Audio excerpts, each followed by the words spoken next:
हूँ मैं, कांग्रेस ने ढांचा तोड़वाने में हमें सारी चीजें उपलब्ध कराई। हाँ, कभी पूछिएगा। अब सुन रही है संघी क्या कर रहा है? ये वो इंसान है जिसने बाबरी मस्जिद को तोड़ा है अपने जवानी में, और ये कह रहा है कि तोड़ने में जितना भी असलहा, जितना बारूद, जितना भी सामान लगा वो सब कांग्रेस ने ही दिया था, और कांग्रेस के छोटे मोटे लीडर ने नहीं दिया। जिसका नाम इन्होंने लिया है वो आज मुसलमानों की आंख को खोल कर रख देगी। अब ध्यान से सुनिए। ध्यान से बता दें। हाँ, हमको इन्हीं के नेता ब्रह्मदत्त द्विवेदी जी फैजाबाद जिले के, वो प्रभारी मंत्री थे, राजस्व मंत्री थे इस सरकार में। वो मेरे घर आए, उन्होंने कहा चलिए आपको ऐसे आदमी से मिला देते हैं, आप मंदिर बनाना चाहते हैं? हमने कहा जी भैया। तो उन्होंने कहा कि कैसे बनाएंगे? हमने कहा पहले ढांचा तोड़ना होगा। तो उन्होंने कहा चलिए मैं मिलाता हूँ ऐसे आदमी से। उन्होंने हमको ले जाकर मिलाए, और ये तो पूर्व में बहुत चर्चित, सभी लोग यहाँ के लोग जानते हैं। ले गए मुझे अपनी गाड़ी से बिठा कर ले गए, दिल्ली ले गए। रात भर यहाँ से हम लोग रात में लखनऊ गए, दूसरे दिन वहाँ से निकल करके दूसरे दिन हम लोग दिल्ली गए, और वहाँ उन्होंने हमको नाम नहीं लेना चाहिए था लेकिन लेना पड़ रहा है, पीवी नरसिम्हा राव जी से मिलवाए। अब जानते हैं ये कौन है? ये पीवी नरसिम्हा राव है, कांग्रेस का प्राइम मिनिस्टर। जिस वक्त बाबरी मस्जिद को तोड़ा गया उस वक्त एक पीएम था देश का, कांग्रेस की तरफ से मुसलमानों का वोट लेने वाला, जिसने इस इंसान को हथियार से लैस किया है। अभी और सुनिए। जी मिलवाया उन्होंने, और सारी बातें हुई। बातों को मैं नहीं बता सकता हूँ, ये मजबूरी, कसम खाई थी हम लोगों ने।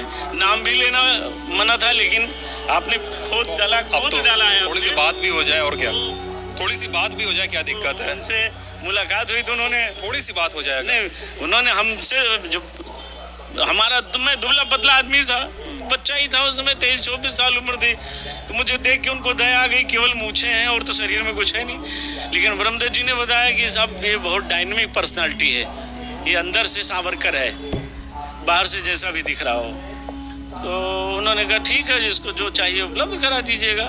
चलते समय उन्होंने 50,000 रुपये की हमें एक गड्डी भी दी, पैक थी, और कहा कि ब्रह्मदत्त जी से आप संपर्क रखिएगा, जो चाहिए सब मिल जाएगा, काम करिए, अच्छा काम कर रहे हैं, ये तो अच्छा काम है, राम कार्य हो। हम राव के शब्द हैं ये शब्द है, कालीन भारतीय पीएम जी। मुझे क्या मालूम था कि किससे मिलाने ले चले। मैं वहाँ गया तो मैं अवाक रह गया कि मुझे तो ये सब दरवाजे जो बैरियर्स लगे रहते थे, जैसे गाड़ी नंबर देखते सब हट जाते थे। हम अंदर गए, बातचीत हुई, वहाँ चाय पिया, एक गिलास पानी और काजू का खा करके चाय पिया गया, और 45 मिनट की मुलाकात थी। वो सारी बातें वहीं हो गई। हम बिल्कुल प्रसन्न, हमारा तो हमारे जीवन का लक्ष्य इतना था, हमें इससे तैयारी शुरू कर दी। आपने तैयारी शुरू कर दी, हमको सब जो हमने मांगा था सब मिल गया।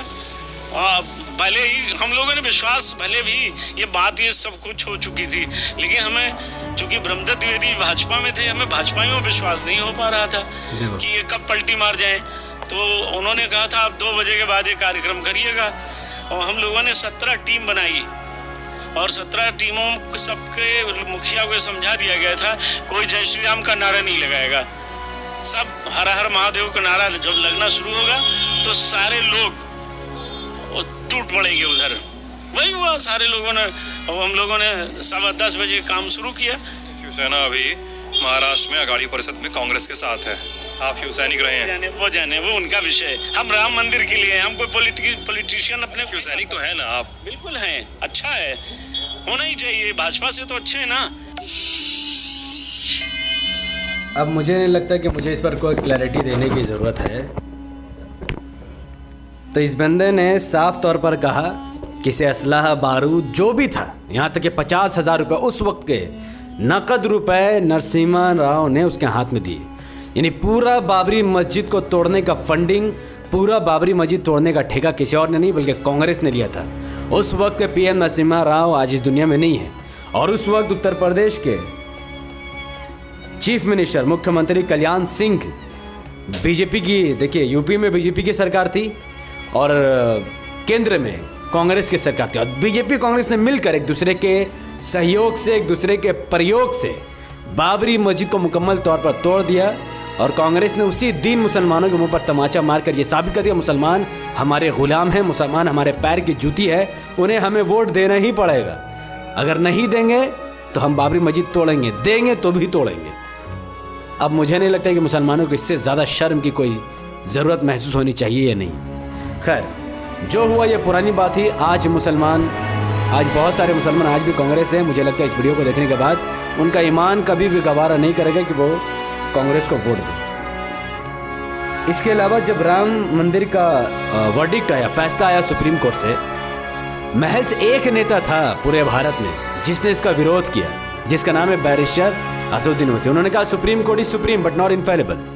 सुप्रीम कोर्ट भले से ही सुप्रीम है, पर इसका मतलब ये नहीं है कि वो हमेशा सही फैसला दिया, उसका फैसला एकदम अटूट हो जाए, ऐसा नहीं है। उसके अलावा ममता बनर्जी जो बंगाल में मुसलमानों की माँ है, राम मंदिर का समर्थन किया। उसके अलावा अखिलेश यादव जो यूपी में मुसलमानों का बाप है, राम मंदिर का समर्थन किया। उसके अलावा मायावती जो यूपी में मुसलमानों की बहन है, राम मंदिर का उसने समर्थन किया। उसके अलावा राहुल गांधी जो मुसलमानों का बाप है, राम मंदिर का समर्थन किया।